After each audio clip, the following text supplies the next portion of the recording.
Prédication avec le révérend pasteur Aimé Prudence Djido de l'église évangélique des Assemblées de Dieu Temple Philadelphie de Agla à Clomé, la proclamation fidèle avec précision éclatée de la parole de Dieu. Détourne-toi de la mauvaise foi, détourne-toi du mensonge, du vol, de la paresse, détourne-toi de la fornication, de l'adultère, détourne-toi de tout ce qui ne glorifie pas Dieu. Parce que si nous avons un Dieu saint, nous devons être saints, nous devons marcher cette année dans la sanctification. Et c'est en ce moment seulement que Dieu, il a promis nous exaucer des cieux. Prenez alors le rendez-vous tous les lundis à 20h30 et les mercredis à 10h30. Prédication avec le révérend pasteur Aimé Prudence Djido. La vérité de la parole qui pénètre l'esprit pour toucher le cœur. Nous voulons lire la parole du Seigneur ce matin.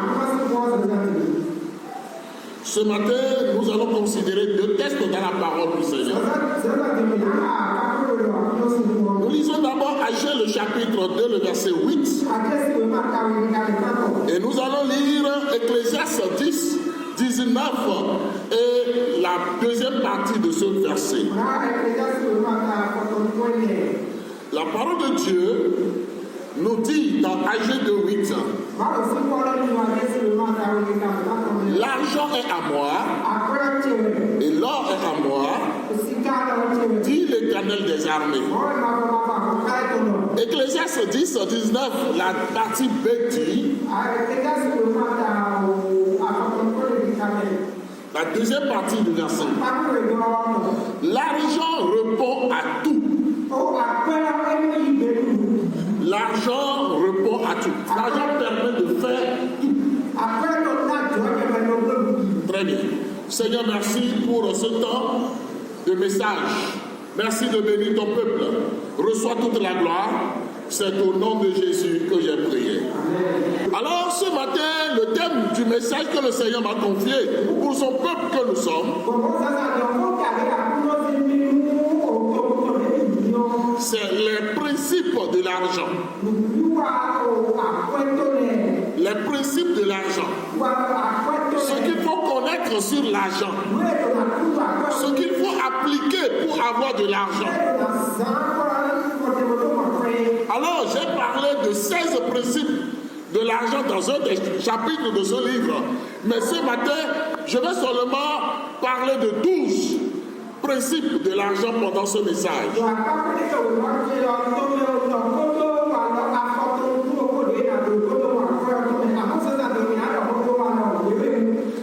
Nous venons de lire des textes dans la parole de Dieu où Dieu nous dit que l'or lui appartient, l'argent lui appartient. Et Dieu a dit que nous sommes 16 héritiers et que nous sommes co-héritiers avec Jésus. Donc, est-ce que Dieu est content que nous soyons dans le manque, que nous soyons pauvres, que nous soyons misérables, que nous soyons plaintifs, soucieux? Non.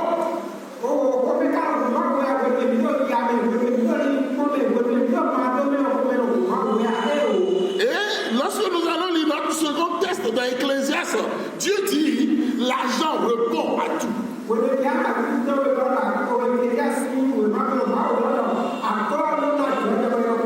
Et si Dieu là voudrait que nous puissions répondre à tout, si Dieu là voudrait que nous soyons dans la domination, c'est pourquoi il a dit dans Proverbe 22, le verset 7, le riche domine sur les pauvres.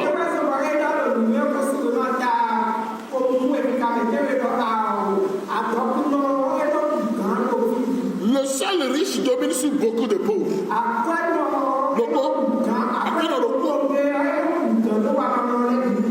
C'est pour cela que nous avons besoin d'argent. Comme vous le savez, à l'église, nous prenons des offrandes.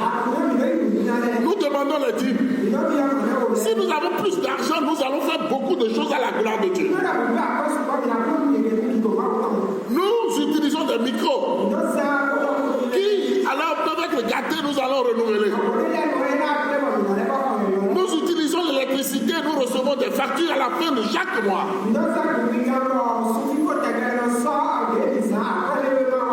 Nous avons besoin d'argent pour évangéliser, pour créer églises, pour avoir des instruments d'évangélisation, pour créer des télévisions, pour créer des radios. Alors, pour fonctionner, on a besoin d'argent. Le chrétien, dans sa vie personnelle,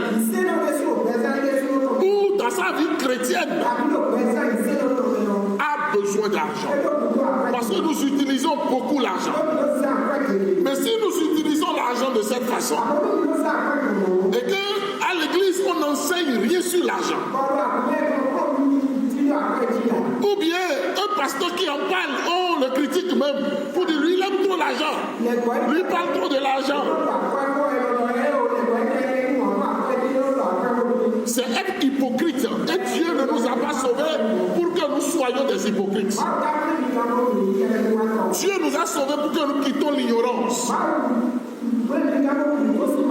Et c'est pour cela que c'est très important de ne pas seulement enseigner des choses théoriques ou spirituelles seulement, mais de vous enseigner ce qu'il vous faut pour que vous puissiez être dans l'abondance.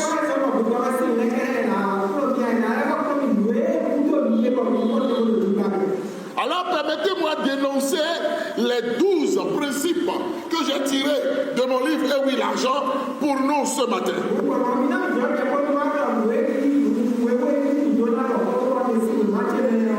Premier principe, ça nous concerne, c'est l'obéissance à Dieu.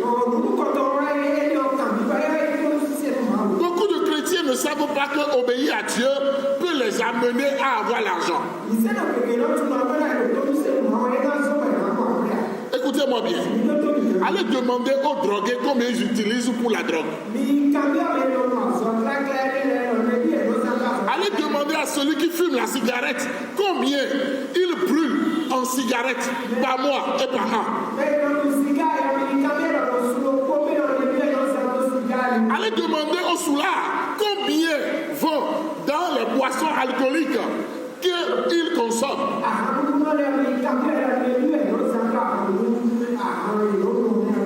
Tellement d'argent pour se détruire encore. Allez demander aux fornicateurs, à ceux-là qui sont des courants de jupons, combien ils dépensent dans le péché de la fornication, de la prostitution, de l'adultère. Beaucoup d'argent. Mais Dieu nous a sauvés de tout cela. Pour que nous ne gaspillons pas notre argent pour ces choses. C'est pourquoi obéir au Seigneur nous enrichit. Mais voilà des gens qui sont à l'église, mais qui n'obéissent pas au Seigneur. Comment est-ce qu'ils seront riches? Comment est-ce qu'ils auront l'argent? Et lorsque Dieu dit, faites ceci, je vais vous bénir, on dit non, je ne veux pas faire. Dieu dit, il y a plus de joie à donner qu'à recevoir. On dit, je ne donne pas.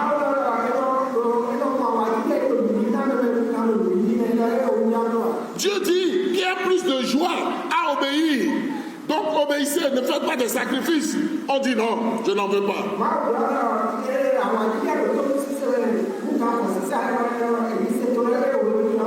Mes frères et sœurs, obéissons au Seigneur.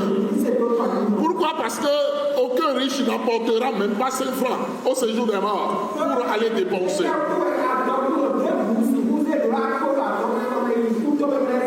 Tout ce que Dieu nous a confié,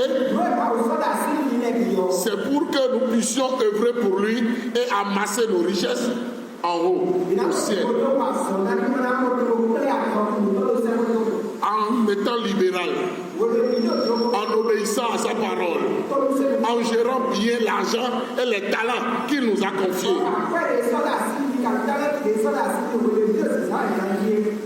Deuxième principe, nous devons avoir un état d'esprit riche. La parole de Dieu a dit que sera fait selon ta foi. Tu as foi en quoi? Vous savez, malgré tous ces enseignements, ces séminaires qu'on sort, il y a des gens qui ne seront jamais riches parce qu'ils ne croient pas en la richesse.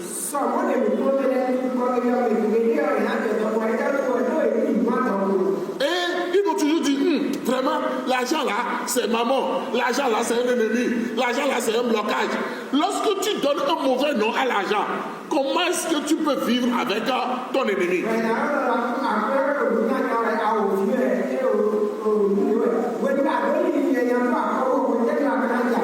Et c'est des gens qui vont toujours faire de mauvaises confessions sur la richesse.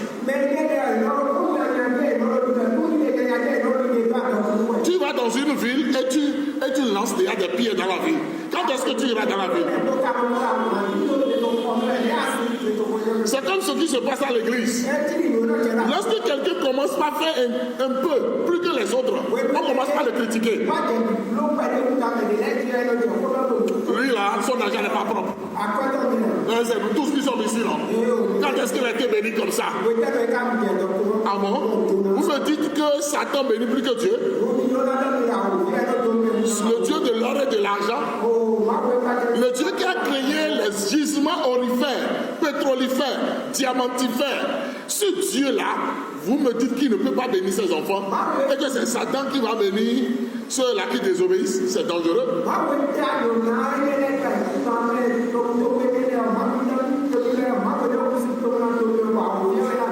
Ayez un esprit de riche.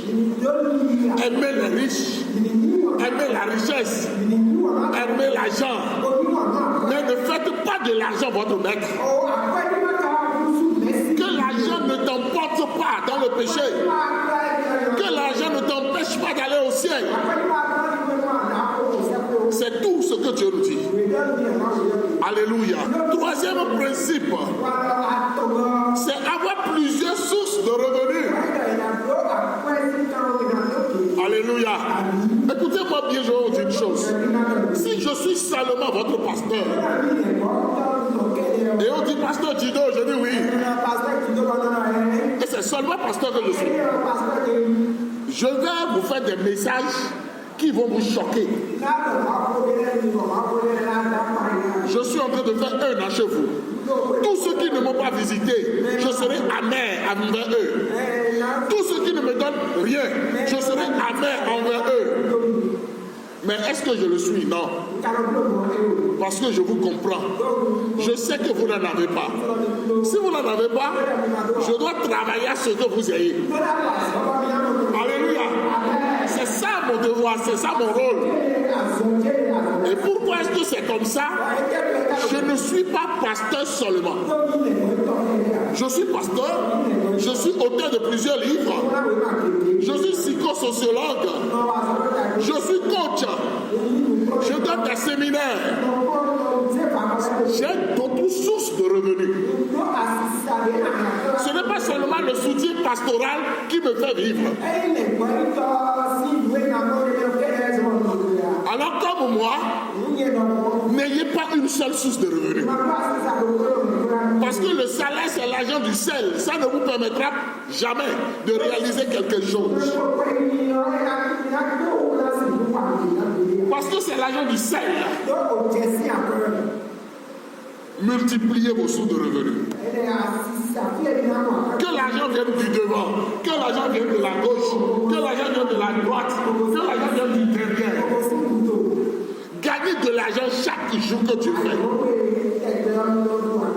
Vendez-vous, vendez quelque chose pour avoir de l'argent. Ceux-là qui ont honte de vendre, je prépare un livre qui va sortir bientôt, qui est titré « Le secret le mieux gardé de la richesse ». 2 points, la vente. Si tu ne vends rien, tu n'auras pas de l'argent. Vends de l'eau, vends de quoi? Vends de bissap, vends de fagot, vends quelque chose. Vends à Tchomon, vends charbon. Il y a des gens qui vont dire non, nous sommes à Cotonou. Hein? Les gens vont se moquer de moi. Si tu dis ça, tu ne seras jamais riche. Et ça rappelle déjà mon 4e principe.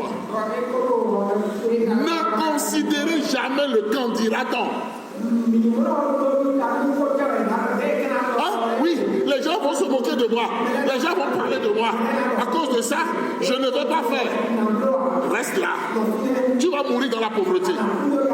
Parce que les riches n'écoutent pas ce que les gens disent.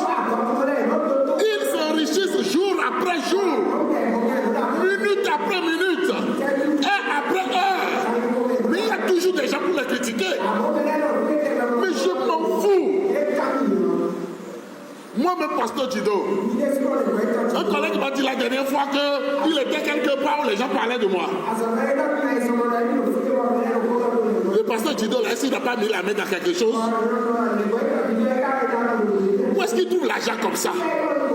Il a toujours d'enveloppe où il y a toujours de l'argent dedans, où il trouve toujours, il a toujours l'argent, il distribue de l'argent. Il trouve ça où? C'est là où je trouve ça, là, c'est ça le truc que je suis en train de vous dire. Parce que j'ai dit, si je ne peux pas vous expliquer ce que je fais, ça veut dire que ce n'est plus chrétien. Ce n'est pas divin. Ce n'est pas biblique. Travaillez. Oubliez le candidaton. Si Dieu vous donne la conviction de faire quelque chose, faites-le. Allez de l'avant. Mon frère, va de l'avant. Ah, les gens se moquent de moi. Ils ont dit quoi encore? Pourquoi tu demandes? Celui qui ne va nulle part va toujours te critiquer, toi qui vas quelque part. Si tu ne fais pas les choses comme les autres, les gens vont te critiquer. Un chanteur du monde a dit que ce que les hommes aiment, c'est d'avoir une hache à l'épaule et de passer de maison en maison pour dire, est-ce que vous avez du bois? Je vais vous vendre du bois. C'est ça que les gens aiment. Mais lorsque tu te prends en charge, on dit il a de véhicules, il a de motos, lui-même il s'habille bien. Il a trouvé l'argent où? Oh, c'est pas bon. C'est pas bon.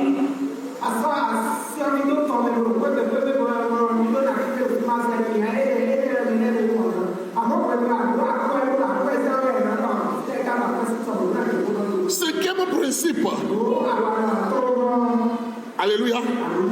N'essayez jamais de gagner de l'argent sans rien faire. Tu veux de l'argent, tu veux gagner de l'argent, mais tu ne veux pas travailler. Tu ne veux rien faire, mais tu veux l'argent. Ce n'est pas bon. Dieu dit, je bénirai l'ouvrage de vos mains. Tu ne fais rien et tu veux l'argent. Tu ne fais rien. Tu ne veux rien faire. Tu es paresseux. Tu dors trop. Tu te promènes trop. Tu balades trop. Et tu veux l'argent. Tu n'auras rien. C'est ça le problème. C'est ça en fait le problème de l'Afrique. Beaucoup sont à l'église du lundi au lundi. Ils ne travaillent pas, ils ne font rien. Et ils sont en train de jeûner, de prier. Seigneur, bénis-nous. Ils vont trouver ça où? Dieu se respecte trop. Et c'est pourquoi beaucoup d'églises prient beaucoup, mais sont down, sont dans la misère. Vous allez dans l'église, rien n'est beau dans l'église. Tout est bizarre. Et on dit on n'en a pas. Il faut des offrandes, vous allez voir que c'est des pièces rouges. Je travaille à ce que vos offrandes deviennent des billets. Que vos dîmes viennent ici en centaines de mille, en millions, en milliards. Au nom de Jésus. C'est ce que Dieu veut. Pour la gloire de Dieu. C'est très important. Sixième principe. Soyez relationnels. Des gens sont à l'église, mais ne se connaissent pas, ne se saluent pas. Lorsqu'à la fin du culte, je dis saluer ces personnes, il y a des gens qui sont gênés.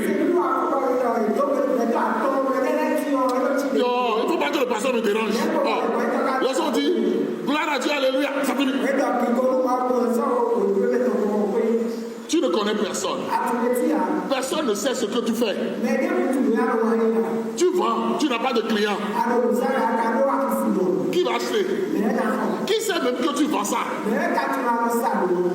Soyons relationnels. Au lieu d'avoir peur des gens, apprenons à saluer les gens. Apprenons à être l'ami des gens. Apprenons à être approchables. Si les gens ne peuvent pas vous approcher, alors la bénédiction aussi ne vous approchera pas. L'argent ne vous approchera pas. Parce que les gens viennent vers vous avec l'argent, avec les opportunités, avec des projets. C'est pourquoi ne soyez pas émus de vous-même, ne soyez pas orgueilleux. Parce que Dieu dit qu'il fait quoi? Il fait grâce aux humbles, mais il résiste aux orgueilleux. Ne soyons pas orgueilleux, soyons relationnels, soyons gentils, soyons souriants, saluons les gens, soyons avec les gens. Ne soyons pas compliqués. C'est pourquoi moi, pasteur Dido, je n'aime pas les intermédiaires. Parce que des gens passent sur des gens, pour dire, je veux rentrer dans un groupe du pasteur Dido. Je dis non. Que la personne même m'écrive. Je veux le connaître lui aussi. Je ne veux pas qu'il passe sur quelqu'un, passe sur quelqu'un. Non. Septièmement principe. Si vous voulez avoir de l'argent, apprenez à saisir les bonnes opportunités. Les chrétiens ne sont pas prêts à saisir les bonnes opportunités. Non, on hésite, on doute, on dit est-ce que c'est comment, est-ce que je vais réfléchir d'abord, je vais faire ceci, et ça fait tiens, ça part. Ça finit. L'opportunité qui s'en va ne reviendra pas. Le temps qui passe ne revient pas. C'est grave. Saisissons les bonnes opportunités. Et pourquoi est-ce que nous ne saisissons pas les bonnes opportunités? C'est parce que nous n'avons pas des objectifs, c'est tout. Que Dieu nous en préserve. Huitième principe. L'argent appelle plus vite l'argent. L'argent peut ne pas appeler l'argent. Ou bien on peut ne pas avoir de l'argent mais appeler l'argent. Mais c'est plus là. Mais si vous avez l'argent, vous allez vite appeler l'argent. Vous investissez, vous mettez l'argent dans quelque chose et ça sort plus vite. C'est pourquoi l'argent appelle plus vite l'argent. Et c'est pourquoi les riches sont toujours plus riches. Et les pauvres sont toujours plus pauvres.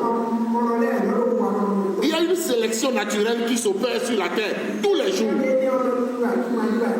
Les paresseux vont disparaître, les travailleurs vont s'en sortir. Les inintelligents vont disparaître, les intelligents vont s'en sortir.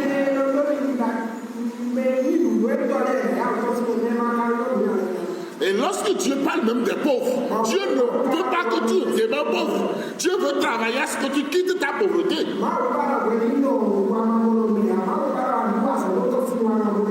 Donc c'est très important pour nous que notre argent appelle l'argent. Permettez à votre argent de travailler pour vous amener plus d'argent. Si quelqu'un veut comprendre ça, que la personne me voit après. Le temps est contre moi. Neuvième principe. Faites profiter aux autres de votre richesse. Je le répète encore. Faites profiter aux autres de votre richesse. Si vous êtes riche, c'est vous seul qui le savez. Mais vous devenez plus riche lorsque les autres savent que vous êtes riche. Soyez généreux. La générosité ne va pas vous appauvrir, mais va vous augmenter vos richesses. C'est pourquoi Dieu dit, il y a plus de joie à donner qu'à recevoir. Alléluia. Amen. Soyez généreux. Soyez généreux comme moi. Alléluia. Tous ceux qui viennent vers moi savent que je suis généreux. Tous ceux qui me visitent à la maison savent que je suis généreux. Je ne vous laisse pas partir sans l'argent du SEM. Je vais vous donner quelque chose, toujours. J'en aurai pour toujours vous donner. Vous aussi apprenez à donner. Donnez à vos proches.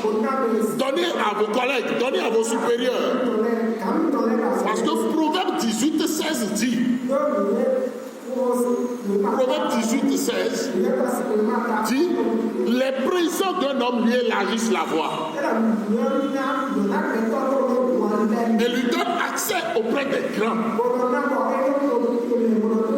Les chrétiens avant vont vous dire non, c'est la corruption, je ne vais donner à personne. Si je donne maintenant là, c'est comme si Dieu a dit: les présents d'un homme lui élargissent la voie et lui donnent accès auprès des grands. Donc si tu ne donnes rien, tu n'auras pas de promotion. Tu ne donnes rien, il y a des voies qui ne vont jamais s'ouvrir pour toi. Tu n'auras pas de place auprès de certains grands. C'est la Bible qui a dit ça, c'est pas moi. Les chrétiens même méconnaissent la Bible. Ne veulent pas l'appliquer parce qu'on est avare. Tu es avare, tu ne peux pas être riche. Tu ne peux pas être riche comme Dieu le veut. Tu vas croire que tu es riche, mais tu n'es pas riche. Que Dieu nous aide. Soyons généreux. Faisons profiter de notre richesse aux autres. 10e principe. Apprenez à investir votre argent. Apprenez à semer pour demain. Travaillez pour demain. Écoutez-moi bien. Si à cette veille de rentrée, vous n'avez pas d'argent et vous êtes soucieux, c'est parce que vous n'avez rien semé hier. C'est pourquoi vous n'avez pas de récolte. Maintenant, si vous voulez que votre récolte demain change, alors changez de semence aujourd'hui. Faites de semences aujourd'hui. Investissez aujourd'hui. Mais pardon, investissez dans des choses par conviction divine ou bien des choses que vous connaissez. N'allez pas investir dans les choses où on dit donne 100 francs et demain tu auras 300. Pardon.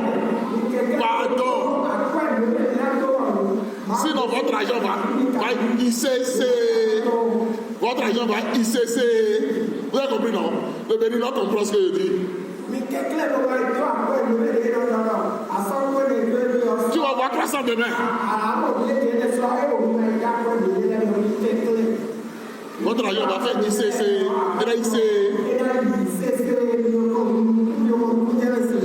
Onzième principe. Apprenez à épargner. Apprenez à épargner. Frère, ma soeur, ne mange pas tout ce qui passe dans ta main. Épargne pour avoir du cash flow. Parce que si tu n'as pas l'argent, il y a des opportunités que tu ne peux pas saisir. Apprenons à épargner. 12e principe. Évitez le gaspillage. Si vous voulez être riche, évitez le gaspillage. Les maisons dans lesquelles on jette la nourriture, là. Attention à vous-même. Les maisons dans lesquelles on allume les lampes et puis personne n'est là. Le ventilo tourne, personne n'est là. La clim est allumée, personne n'est là. Vous allez payer des factures en l'air. Vous allez vous appauvrir. C'est dangereux. Même les nations qui ne connaissent pas Jésus sont en train d'aller de l'avant. Ils prennent les principes bibliques qu'ils utilisent. Mais là, toi, chrétien, là, tu te lis, tu t'attaches, tu te couches à la station de l'échec. Et tu spiritualises tout. Et tu manges mal. Tu t'habilles mal. Tu te loges mal. Tu te soignes mal. Tu t'instruis et tu instruis tes enfants mal. Et là on dit non, c'est le pasteur qui n'a pas d'onction. Non, c'est l'église. Non, c'est l'église. Et c'est pourquoi on court de camp de prière, au lieu de faire ce qu'on a fait, on a fait. Soyez délivrés au nom de Jésus. Prédication avec le révérend pasteur Aimé Prudence Djido de l'église évangélique des Assemblées de Dieu Temple Philadelphie de Agla à Clomé, la proclamation fidèle avec précision éclatée de la parole de Dieu. Détourne-toi de la mauvaise foi, détourne-toi du mensonge, du vol, de la paresse, détourne-toi de la fornication, de l'adultère, détourne-toi de tout ce qui ne glorifie pas Dieu. Parce que si nous avons un Dieu saint, nous devons être saints. Nous devons marcher cette année dans la sanctification. Et c'est en ce moment seulement que Dieu, il a promis nous exaucer des cieux. Prenez alors le rendez-vous à 10h30. Prédication avec le révérend pasteur Aimé Prudence Djido. La vérité de la parole qui pénètre l'esprit pour toucher le cœur.